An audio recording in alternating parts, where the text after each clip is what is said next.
Hi, my name is Riley Allen. This is my review of Season 1, Episode 5 of Spartacus, titled Shadow Games. So, we have the magistrate coming over and telling Batiatus that he's going to be offering the Primus, the main event. He wants Crixus to face Theocles, the undefeated gladiator that belongs to Salonius. To even the odds, he's going to have Spartacus paired up with him.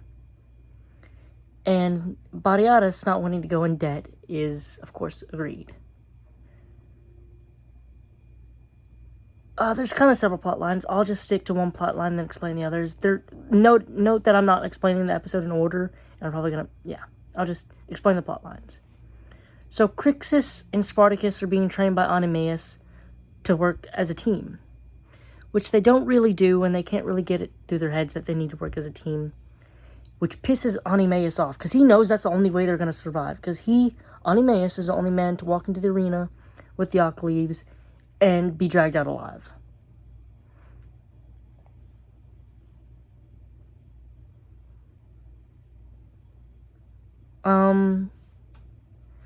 They have a conversation about the glory, how Crixus believes in the glory of the games, and it just makes me sad, because no matter how luxurious a gladiator is treated, or how many lavish gifts they got, or how loud their name is cheered, a slave is a slave. And yes, I suppose there could be some glory, and in the end, they could eventually earn enough money. As it's mentioned, they earn money. They could buy their freedom, or earn their freedom. But still, a slave is a slave, man.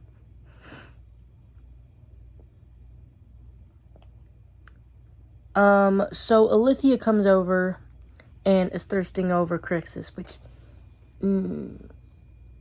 Lucretia does not like. She doesn't like that. Alithia ends up bringing a priestess of Juno, who basically does some magic or whatever, prophesies or whatever, and says to Lucretia that if she sleeps with a man in the next hour, she'll get pregnant. She tries to sleep with Crixus, but he bullshits and says, I want to have my strength to fight Theocles. But that's a lie, because he ends up sleeping with that slave girl.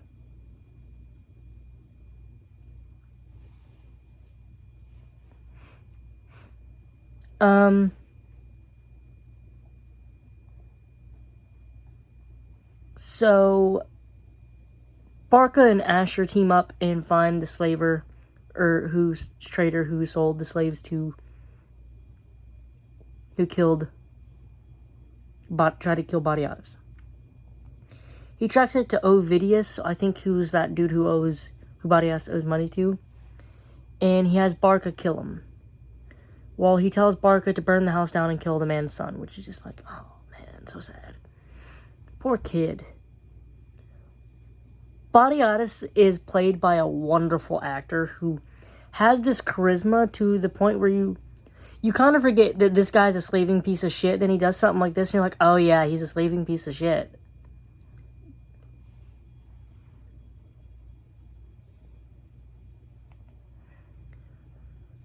So the main event goes in. They go in, and Crixus asks Spartacus if he fights for his woman.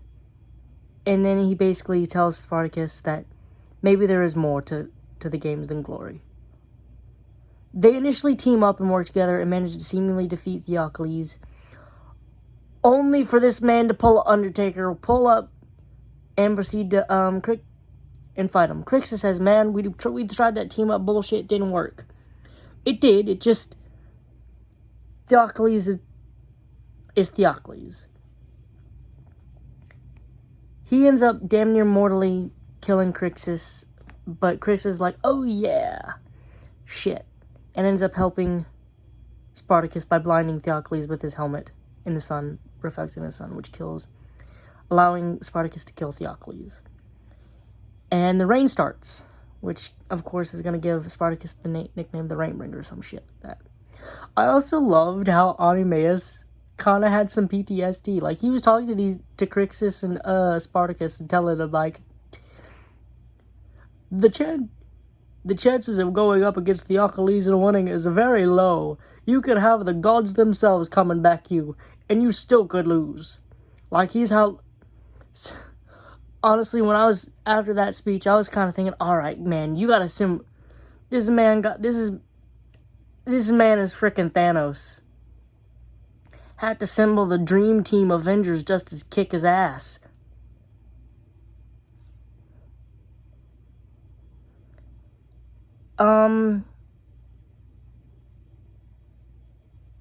I loved that Crixus and Spartacus kind of learned how to work together. I don't know if it's going to stick, and I don't know if they're really going to be friends. I mean, I think they're going to be friends. I think they are. So, yeah.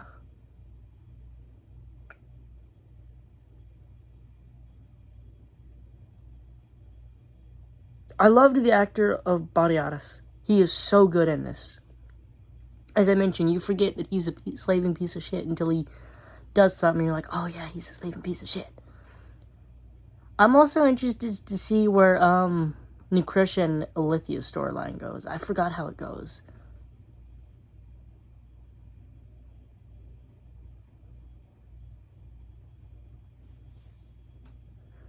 I'm gonna give this episode an 8 out of 10. Thanks for watching the video. Leave a like, comment, subscribe if you want, and I'll see you in the next video.